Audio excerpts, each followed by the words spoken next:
Trépidante et bucolique, hyper branchée et unique, New York City est la ville de tous les rêves.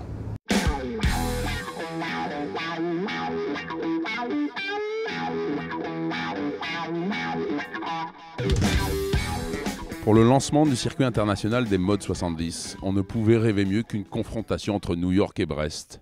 Un run à travers l'Atlantique de 950 milles.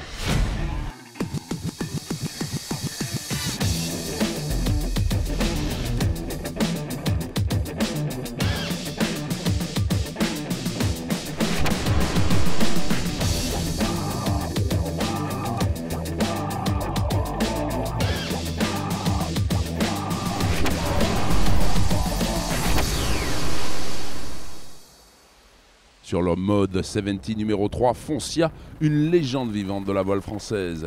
Nous avons demandé à ses équipiers comment ils perçoivent le professeur, l'homme aux 25 victoires.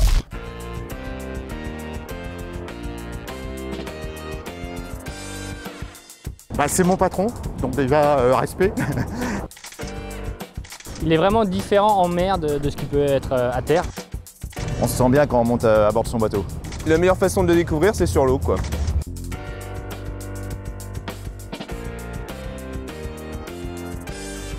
Quand il parle, tu écoutes. La difficulté pour lui, c'est qu'il a l'habitude de tout gérer tout seul. Il y a des moments où c'est pas la peine de lui parler. Il a besoin de pas grand chose pour vivre, il mange pas, il dort pas, voilà.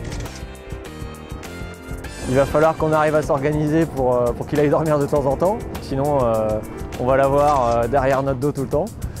Michel Desjoyaux, I beg your pardon? I don't know.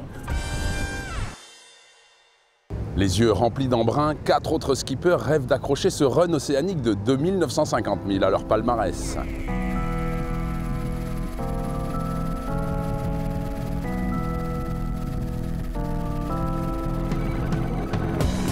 Amoureux de vitesse et de sensations fortes, le Suisse Steve Ravussin est à la barre du bateau numéro 1, Race for Water. Venu tardivement à la navigation, Sébastien Josse skippe le mode 70 numéro 4, armé par le groupe Edmond de Rothschild.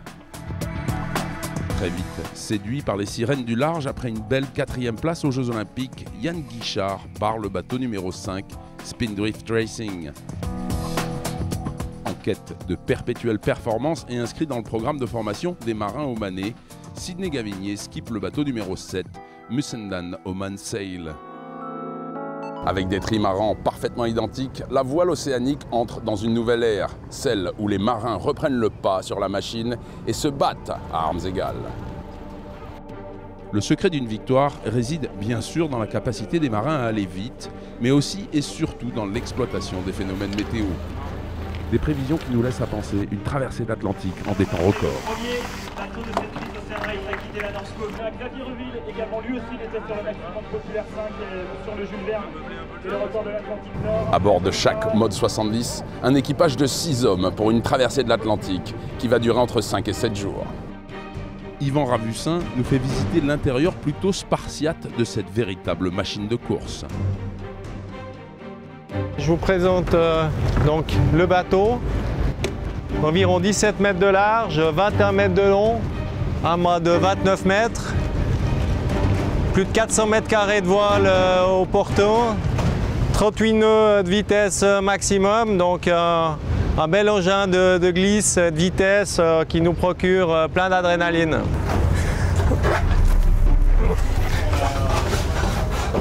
Bonjour, bienvenue à bord de Race for Water.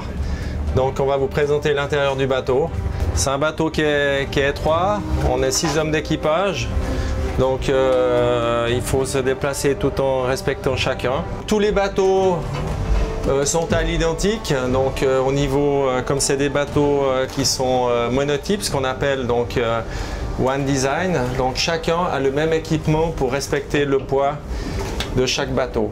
Nous arrivons dans la partie Media Crew, comme on dit, donc c'est un équipier qui s'occupe de l'aspect communication, voix de photo, film par satellite, qui nous permet de faire vivre l'aventure pour ceux qui restent à terre. L'espace est exigu, donc ça fait à peine pratiquement juste 1 mètre, 1 mètre 20. C'est exigu, c'est spartiate. mais on aime ça. Bon ben voilà, donc ici à bord de Race for Water, on passe d'un siège en carbone à un autre siège en carbone. Donc ici c'est l'endroit où se pilote, pas à la barre, mais se pilote sur l'ordinateur, donc la navigation du bateau, donc le choix de la route. Alors après la table de navigation, nous allons pouvoir passer à notre chambre à coucher. Donc notre chambre à coucher, c'est ici. Donc comme on peut voir, c'est pas comme celle à la maison, hein, ça c'est clair. Donc pour 6, on a seulement 2 bannettes. Donc 2 bannettes, comme vous pouvez remarquer, très confortables, bien sûr. À nous d'essayer de pouvoir se reposer durant notre période off. Donc, et ça, il faut de la décontraction et surtout de la confiance au barreur. Les 5 mois de 70 quittent la marina de North Cove. It's showtime in New York!